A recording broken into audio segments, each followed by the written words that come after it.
Ringraziare unendomi a questo flashback del direttore, l'azienda sanitaria e la regione,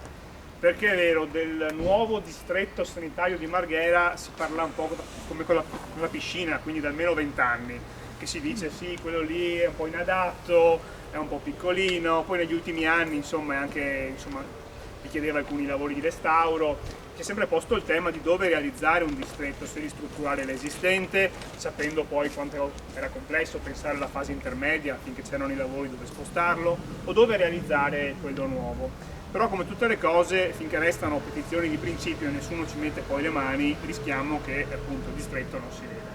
Finalmente, insomma, grazie alla bella collaborazione instaurata e grazie all'operazione che la Regione Veneto è riuscita a fare nell'ambito dei fondi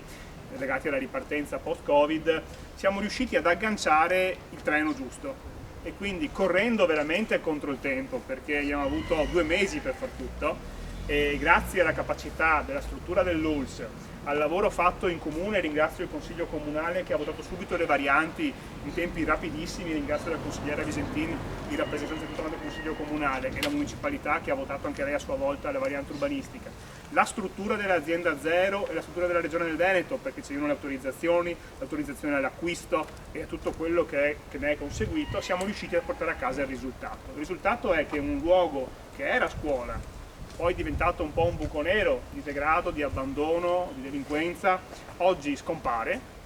e rinasce un servizio al cittadino nel pieno centro di Marghera, collegato perfettamente col tram, con l'autobus, con la bici, con i parcheggi, col treno. È proprio al centro, nel cuore della piazza che sta cambiando volto. Butteremo giù a breve anche le 6 casette gialle in piazza, riqualificheremo l'intera zona, a breve partirà l'intervento per la nuova questura di Marghera, di Mestre, di Venezia in via Ulloa, e quindi oggi mettiamo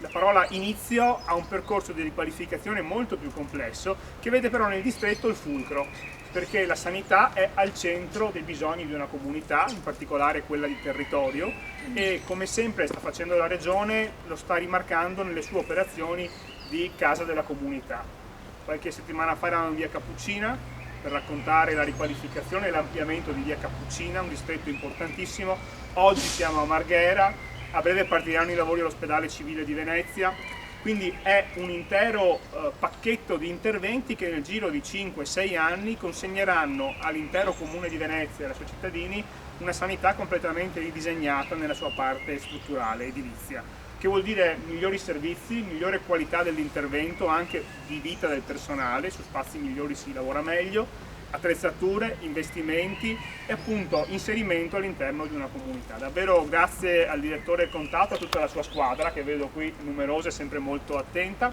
grazie all'assessore Lanzarin con cui c'è ormai da 9 anni, ci sentiamo molto spesso, c'è una bellissima collaborazione, e grazie alla comunità di Marghera, alla municipalità e al Consiglio Comunale che hanno lavorato correndo per arrivare a questo risultato.